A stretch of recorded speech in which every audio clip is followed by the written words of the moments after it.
Before we dive in, viewer discretion is advised. This content is for entertainment purposes. What happens when one of Hollywood's most elegant and composed actresses walks onto a talk show set expecting a simple film promotion, only to find herself trapped in the most vicious ambush ever televised? What you're about to witness is the moment Nicole Kidman, a woman who has spent 3 decades mastering the art of grace under pressure, finally reached her breaking point and delivered a takedown so devastating that it left Joy Behar speechless, humiliated, and exposed as the petty, jealous host she truly is. This wasn't just another celebrity interview gone wrong. This was a public execution disguised as journalism. And by the end, only one woman would walk away with her dignity intact. The morning of November 12th started like any other promotional day for Nicole Kidman. She had a new film to promote, a psychological thriller that was already generating Oscar buzz. Her publicist had confirmed the appearance on The View weeks earlier, a standard stop on the talk show circuit, usually filled with softball questions about costumes, co-stars, and craft services. Nicole had done hundreds of these interviews. She knew the rhythm, the beats, the comfortable dance of celebrity promotion. She arrived at the studio early, her trademark auburn hair perfectly styled, wearing an elegant cream-colored dress that struck the perfect balance between approachable and aspirational. In the green room, she sipped herbal tea and reviewed talking points with her team, completely unaware that Joy Behar had spent the previous evening and all morning digging through decade-old interviews, tabloid rumors, and unverified gossip, constructing an arsenal specifically designed to destroy her. Those who worked regularly on The View set noticed something different that day. Joy arrived earlier than usual, unusually focused, clutching a folder thick with printed articles. She barely spoke to the other hosts during the production meeting. Whoopi Goldberg, sensing something brewing, tried to ask what was going on, but Joy waved her off with a tight smile. The makeup artists whispered among themselves they'd seen this look before. Joy was hunting, and everyone knew that when Joy decided to hunt, blood would be spilled before the commercial break. The studio audience filed in, excited to see Nicole Kidman in person. Many brought photos they hoped to get signed. The warm-up comedian did his routine and the familiar View theme music began to play. The cameras went live, the red lights illuminated, and Nicole Kidman walked onto that stage with the grace and confidence that had made her one of the most respected actresses in the world, completely oblivious to the fact that she was walking straight into an ambush. "Welcome back to The View," Joy began, her voice dripping with a false sweetness that anyone paying close attention would have recognized as dangerous. "I'm Joy Behar and we're here with the incredibly talented Nicole Kidman." Her smile was bright, professional, perfect, and didn't reach her eyes even slightly. "Nicole, it's so wonderful to have you here with us today." Nicole settled into the chair, crossing her legs gracefully, returning the smile with genuine warmth. "Thank you for having me, Joy. It's always a pleasure to be on the show." The lie was social lubricant, nothing more. Nicole had been on The View exactly 3 times before, and each appearance had been forgettable, which was exactly how she preferred these things to go. The first 7 minutes unfolded exactly as expected. They discussed the new film, the complexity of playing a woman unraveling psychologically, the challenges of the shoot. Nicole spoke eloquently about her preparation, the research she'd done into trauma and memory. The audience was engaged. Sunonni host asked about working with the director. Sarah Haynes complimented her dress. It was professional, pleasant, exactly what everyone expected. But those watching Joy closely could see the shift. Her posture changed. Her jaw tightened. Her questions, while still couched in politeness, began to carry an edge, a sharpness that made the studio audience start to shift uncomfortably in their seats. The other hosts noticed it, too. Whoopi's eyes narrowed. Sunny glanced at the producers off camera, a silent question hanging in the air. Something was happening. Something was building. "You know, Nicole," Joy said, and her tone had changed completely now, the false warmth evaporating like morning dew under a harsh Sunday. She leaned forward with what could only be described as predatory interest, her eyes gleaming with something that looked disturbingly like pleasure. "I was reading some of your old interviews last night. Fascinating stuff. You've been quite vocal about your political views over the years, haven't you?" The temperature in the studio dropped 10 degrees. Nicole's smile faltered just for a fraction of a second, but she recovered smoothly, her decades of training kicking in. "Well, I think it's important for people to be engaged with the world around them," she said carefully, her Australian accent becoming slightly more pronounced, as it always did when she was choosing her words with extra care. "But when I'm here to promote a film, I try to keep the focus on the work. I think that's what your audience is really interested in." Joy's laugh was sharp, calculated, designed to wound. "Oh, but surely you can't just turn off your opinions when it's convenient, can you?" She pressed forward, her voice taking on an aggressive edge that made several audience members actually recoil. "I mean, you've made some pretty strong statements about certain political figures over the years, about social issues, about what actors should and shouldn't do with their platforms. You remember those interviews, don't you?" The trap was being set, and everyone in the studio could see it except Nicole. "Joy,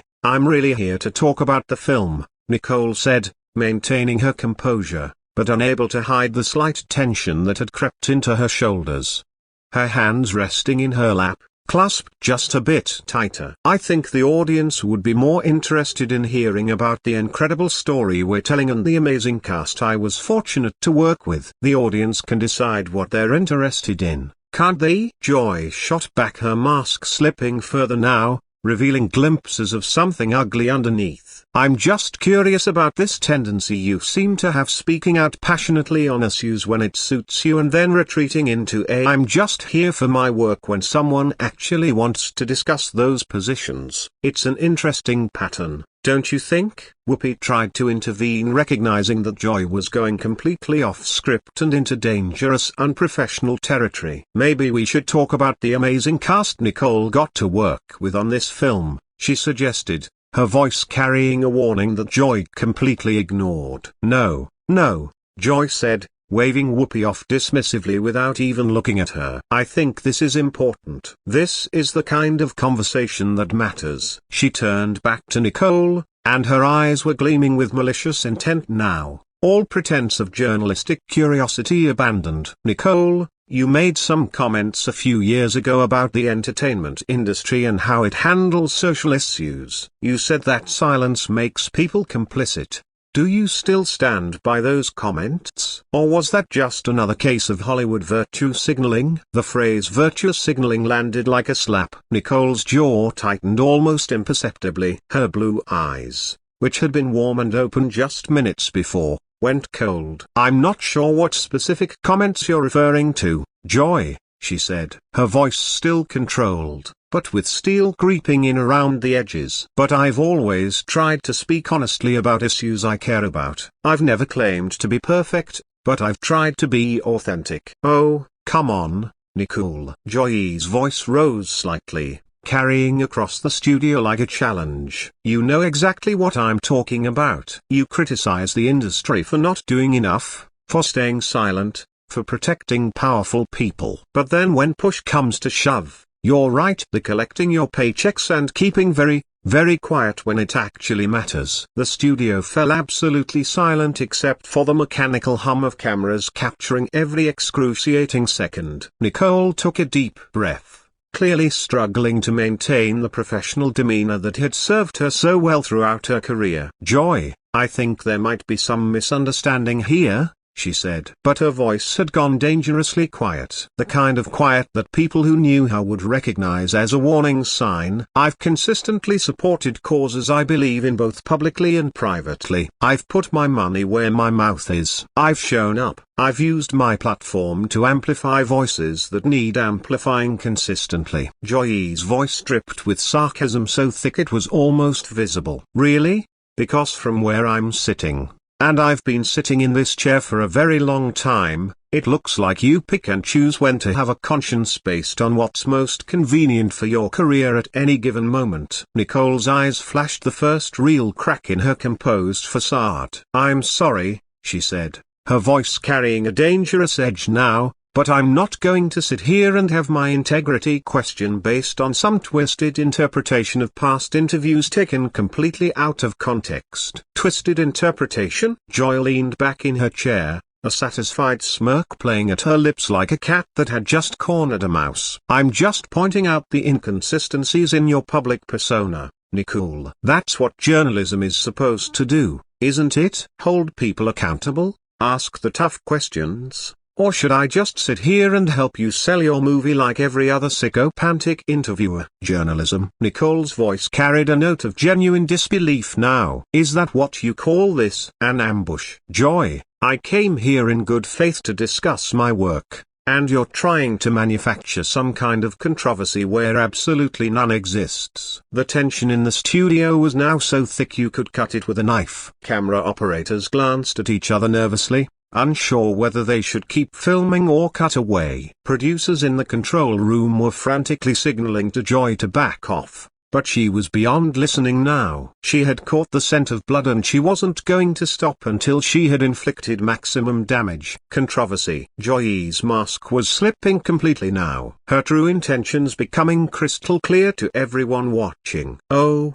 Nicole, if you think asking tough questions is creating controversy, maybe you're not as committed to those lofty principles you're always lecturing everyone else about. Maybe the problem isn't my questions. Maybe the problem is that you can't handle being held to the same standards you demand from everyone else. Nicole's hands, still clasped in her lap, had gone white-knuckled. Her breathing had become slightly more rapid. Anyone who knew anything about body language could see that she was reaching a breaking point. But she was still fighting to maintain control, still believing that professionalism could save this situation. You know what, Joy? Nicole said, her voice steady, but absolutely frigid. I've been doing interviews for over 30 years. I've sat across from some of the toughest interviewers in the business. Real journalists who actually know how to ask challenging questions without resorting to personal attacks. And I can tell the difference between tough questions and a hit job. This isn't journalism. This is something else entirely. Joy's eyes lit up with malicious pleasure, like someone who had been waiting years for exactly this moment. A hit job, she repeated, savoring the words. That's quite an accusation, Nicole. Quite serious. Maybe the problem isn't my questions at all. Maybe the problem is that you can't handle being held accountable for your own words and your own choices. Maybe you're just not used to being challenged by someone who isn't intimidated by your fame or your Oscar nominations. Accountable for what exactly? Nicole demanded, her composure finally beginning to